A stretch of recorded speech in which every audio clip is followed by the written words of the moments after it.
Hi, I'm Laverne Cox, and you're watching Out at the Center. Let's do it. Let's do it. Take your time. Let's do it. Let's do it. Let's do it. Let's do it. Do it right. Come on, baby. Let's do it. Let's do it.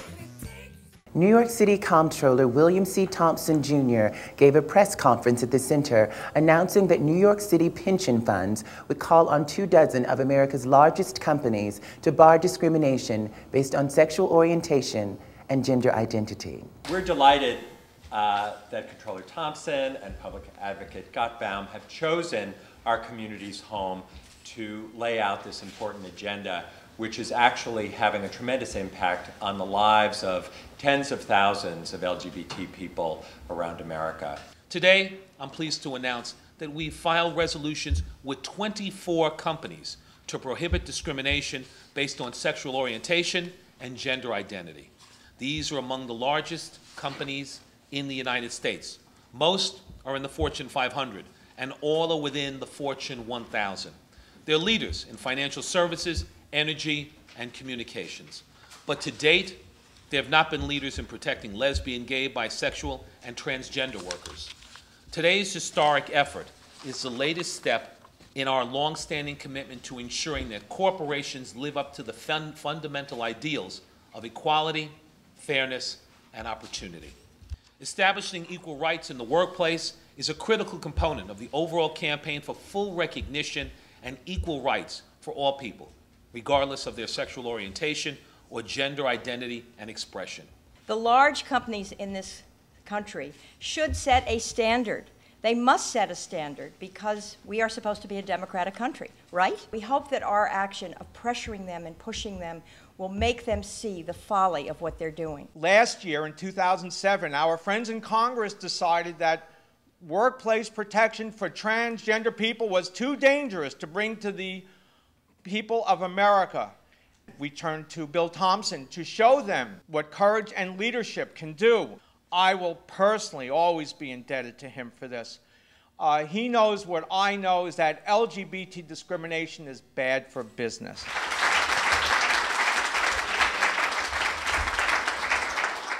Miriam Yeung was recently honored at City Hall with an official proclamation recognizing her 10 years of service to the LGBT community at the center. Miriam has made substantial contributions to the cause of LGBT liberation through her work with youth and the Youth Enrichment Services Program and her work in public policy. Miriam recently accepted the leadership of the National Asian Pacific American Women's Forum, and we wish her well in her new role. This year marks 25 years of the Center serving the LGBT community of New York City. To celebrate, artists of all backgrounds and disciplines were invited to submit work for the Community Art Project exhibition. Jim Pavlikovic, who runs the art group at the Center, took us on a tour of the exhibit and spoke with several of the artists about their work. Jim Pavlikovic. I'm the director of art group for gay and lesbian artists. We're an organization that meets here at the center once a month for the last 14 years, and we regularly show, and our annual show is called Universal Diversity, and all the current members get to show a new piece of artwork during this exhibit. Well, I paint and do photo montage kind of at the same time. This is easy, quick to do. My paintings take a long time to do, so this is a quick creative fix that feels good, and my paintings, which take longer, it takes a while to feel good about that. It's a movement into digital work that I have not done before. I used to do film work, and this is more and more into digital stuff, allowing me more freedom to do some different things. Digital will allow me to do merging of photo with other media. Originally it was not intended to, this wasn't the end results that I had in mind, but as I say, it evolved. And it's representative of my experience, and I guess I'm still living through 9/11. It's called Footprints, and it represents the footprints of the two towers that fell. What's the title, Hillary? The Octopus Princess, made of printed pieces of paper And the images of the octopus and the woman or mermaid or female there, did you draw those? Is that part of a print, part of an etching? The woman was, I took her out of a magazine and... you can say appropriated, it's all right. Yeah. It's legal. I appropriated her. James, this is your artwork. What's the title? It's very beautiful. It's called Morning in Taiwan. It's a picture of Chiang Kai-shek, a painting. Mm-hmm. What's the medium? It's actually painted? Well, this is a giclée print of the original painting. The giclée print is a process where the paint is spitted onto the paper almost like an inkjet. So it's very permanent. It has like a 200-year life. It's done on archival watercolor paper. This is her piece of artwork here. And what's the title, Nancy? Venetian Mask. Well, it was inspired by my partner and also by a book that I just read on Venice and the mask making at carnival time. I started this many years ago, like about in the 90s, and I started painting cows as a joke because a gallery asked me to paint cows. And I hated the black and white cows I painted, so I turned those cows' spots blue, made the grassy field yellow daffodils. It's sold, and I've been doing it ever since. It's called Family Affair. You want to tell us anything about it, who it is? Well, it's my father. He's Mm-hmm. 90 and a half now, and my little sister.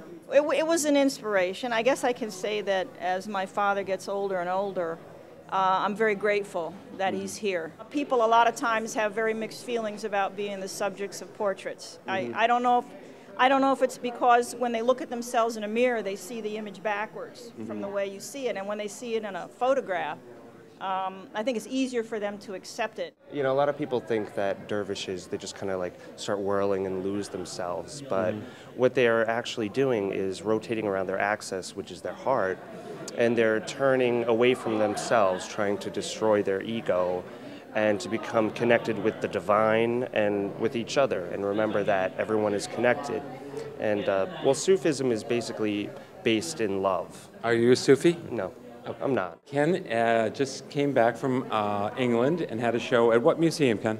Oh, at Cambridge University, I forget the name.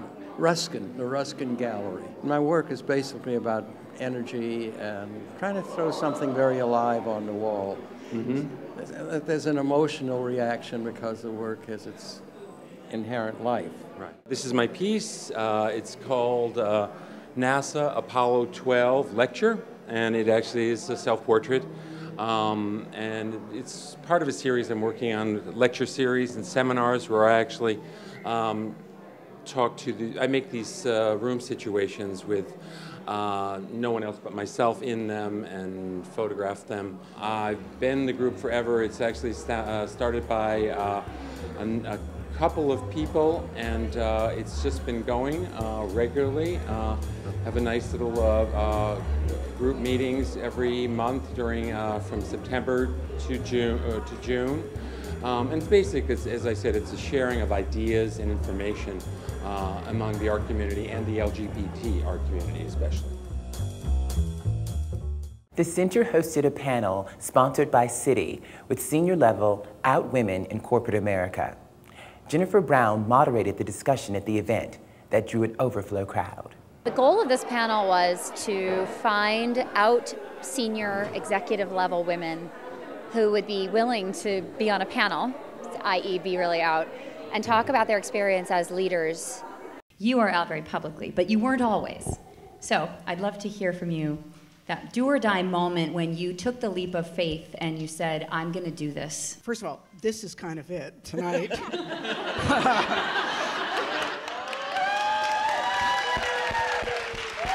But in terms of work, it's been just gradual, day by day, people figuring it out.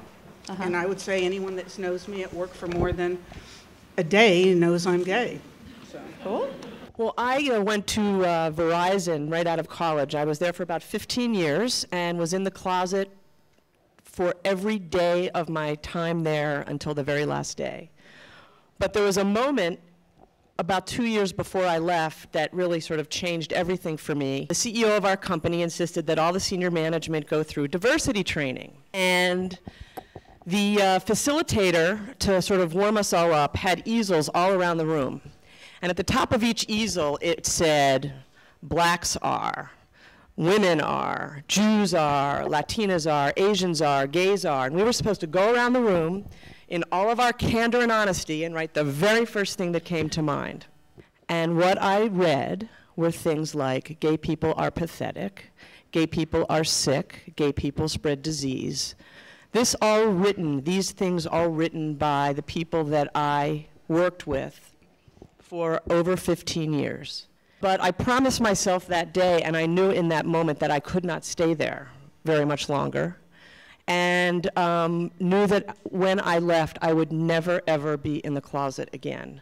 My boss, my CEO, tried to out me to me on 2 different occasions. And he said, come to my holiday party. And by the way, you could bring someone. Oh, no thanks. No need.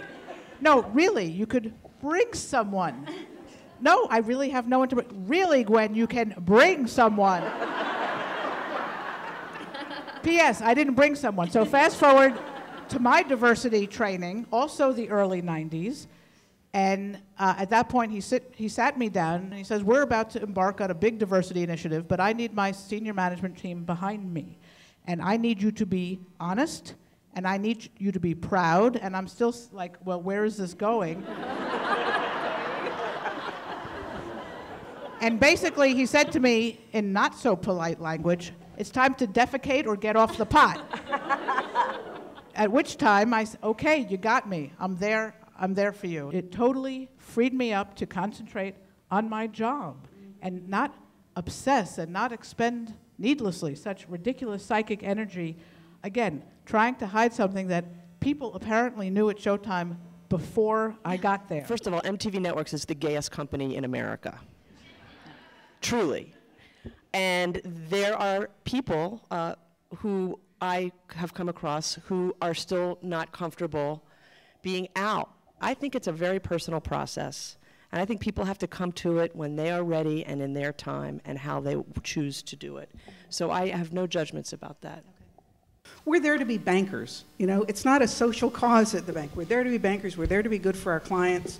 And I just feel like it's none of my damn business. And frankly, it's none of their business about me either. But, it may judge how I view them as a total person, but it's not my job. It's not. That's just not what I'm there for. I'm not the diversity officer. You might want him to come out, but it's just not my issue.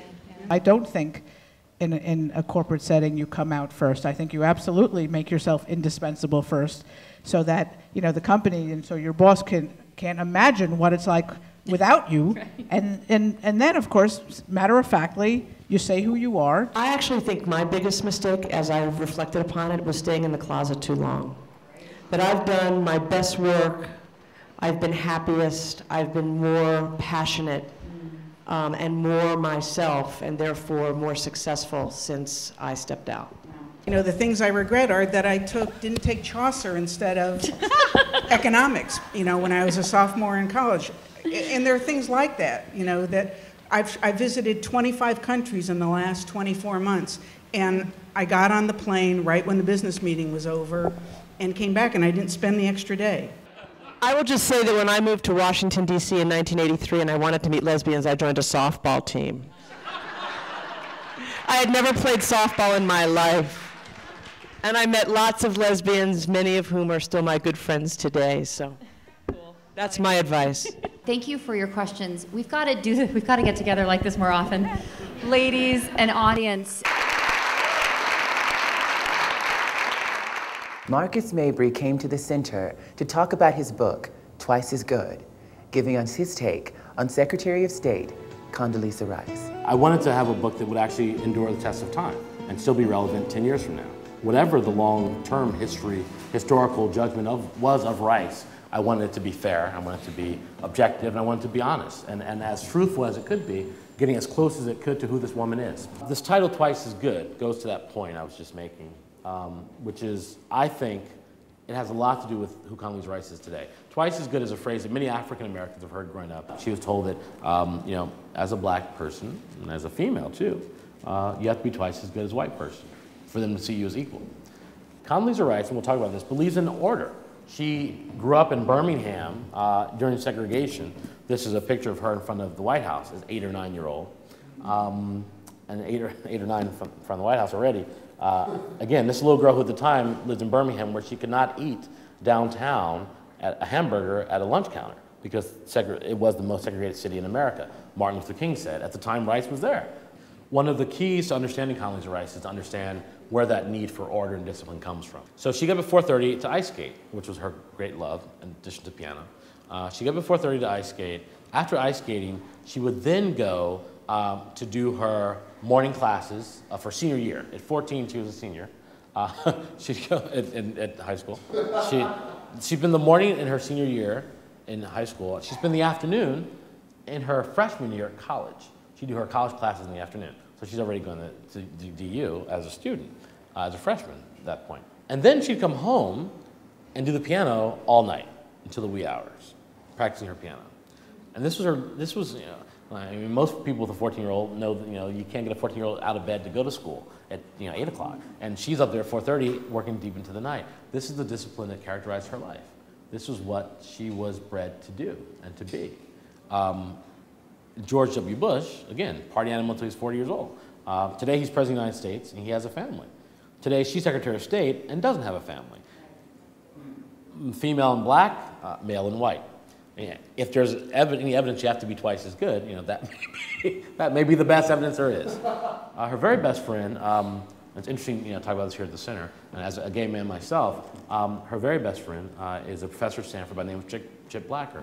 And Chip was my academic advisor when I was an undergraduate at Stanford studying the Soviet Union. He also is a specialist in the Soviet Union. Chip has had a partner for 28 years, and I didn't know how close they were until I started researching this book.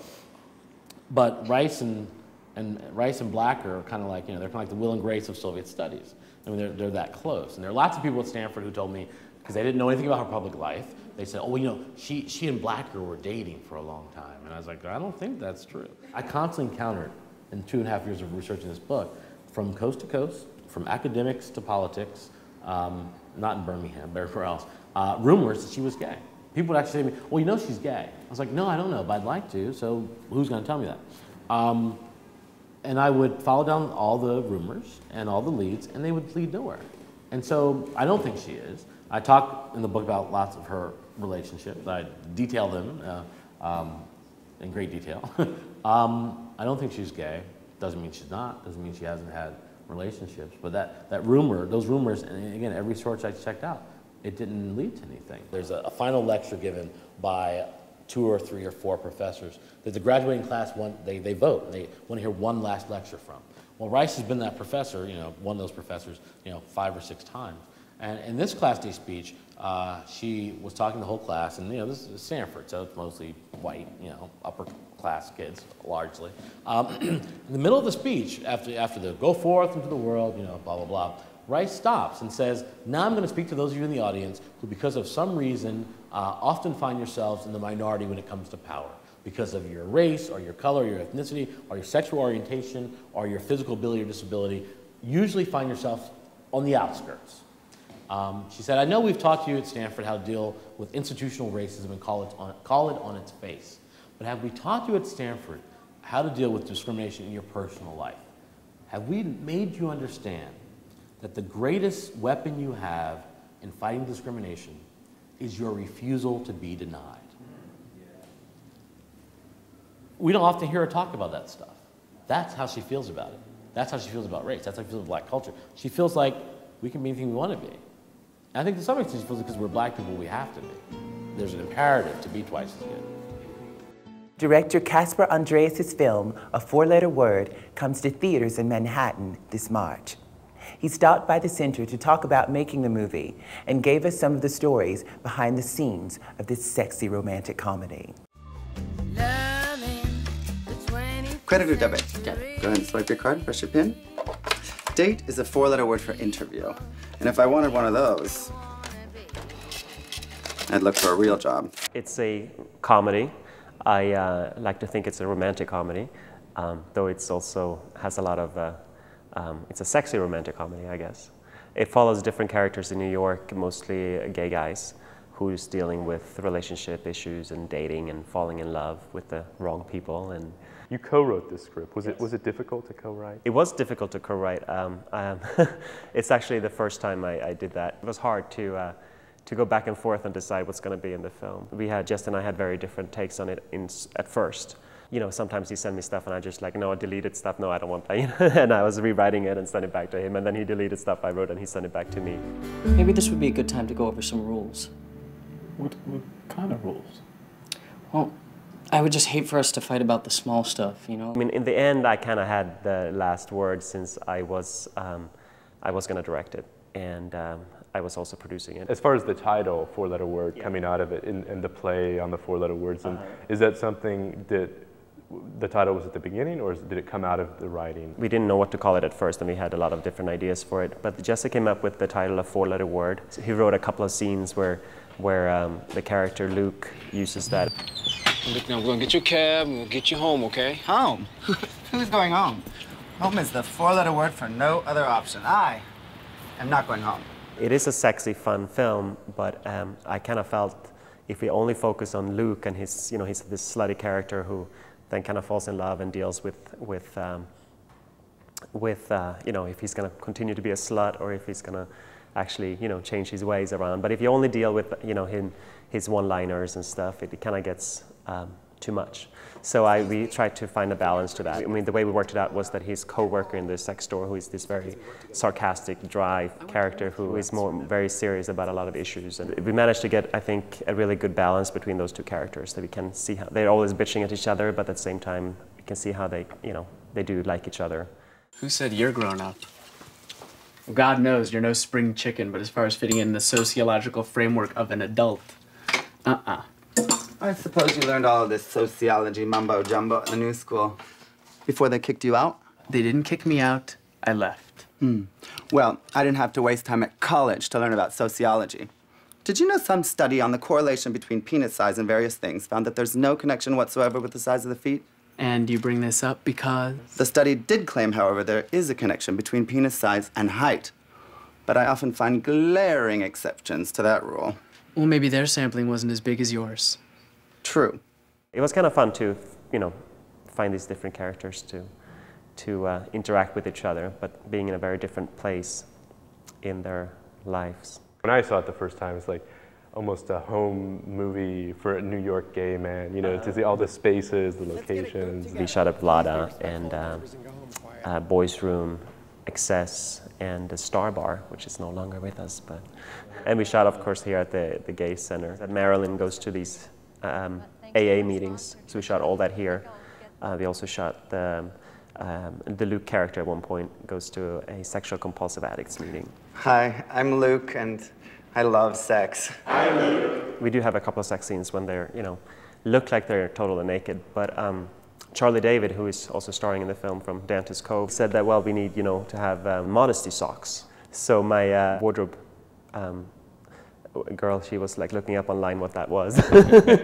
So she actually was sitting there, making little socks for to cover up their, private areas. It came to a point where they're actually starting kind of like having sex, and I was like, well, we can't show that without seeing the condoms, because even though it's a very sexy and fun film, I want to make sure that they were wearing condoms. So I had some people on the cruise like, oh, who cares? We know that they put them on. I was like, no, we don't know that if they go so quickly. So that actually worked really great in the story. We have them fight over who's gonna put on the condom. So they kind of like worked into the story. And what's next for you? I shot another film in last summer, fall, September. I shot a film called Between Love and Goodbye, which is a drama, and that I also wrote. And it's about a relationship, basically going from the time they meet until later. So where can I go see A Four-Letter Word in New York? Yeah, we're opening in New York on March 28th. Go to our website at fourletterwordmovie.com to get all the screening times. This year, Dr. Barbara Warren will celebrate 20 years of service dedicated to the health and mental wellness of the LGBT community at the center. Over these 20 years, Dr. Warren has created and shaped nearly all of the center's healthcare programs, including counseling for alcohol, substance, tobacco, and crystal meth abuse, bereavement services, the Gender Identity Project, Youth Enrichment Services, and the Lesbian Cancer Initiative. Please join us on April 3rd to celebrate. Go to www.gaycenter.org for more information. And that's all from this episode of Out at the Center. As the credits roll, we leave you with some highlights from a Gayety cabaret performance, an evening of stand-up, spoken word, and all-around humorous mayhem. I'm Laverne Cox. Stay in the love. Some people interpret it one way, but I have to say, when I hear this song, I hear the Lord talking to me, or maybe me talking to the Lord on a really rough day. And so I want y'all to just, you know, if you want to pray while I sing this song, you want to pray this song in your head, that's fine with me, because I would be doing that. All right. Tonight you're mine completely. You give your love so sweetly. Young man, there's a place you can go. I said, young man, when you're short on your day, you can stay there. Oh, and I'm sure you will find many ways to have a good time. It's fun to stay at the YMCA. It's fun to stay at the YMCA. They have everything for young men to enjoy. You can hang out with all the boys. It's fun to stay at the YMCA. It's fun to stay at the YMCA. You can get yourself clean. You can have a good meal. You can do whatever you feel. The Young Men's Christian Association is a beautiful place. It is just as beautiful as this LGBTQ center that we are in right now. Maybe I'm not gay enough. Jim joked that I should become a go-go boy and write about that. I did not know how to become a go-go boy. If there was a graduate school, I was unaware of it. The Learning Annex did not offer classes. I hungered to fulfill my newly discovered destiny, to leave behind the troubles of the common folk and join the aristocracy of the gay demi-monde, in whose company I would be transformed into an animal of such raging heat that men would have to avert their eyes in my presence or be burned to ash. So thank you all from the bottom of my heart for coming to Gayety, our debut in New York. I apologize that it's so hot. It's sort of like being at a revival. But I promise that next time will be much cooler. We may even have refreshments and fair trade coffee. Oh my God, I know.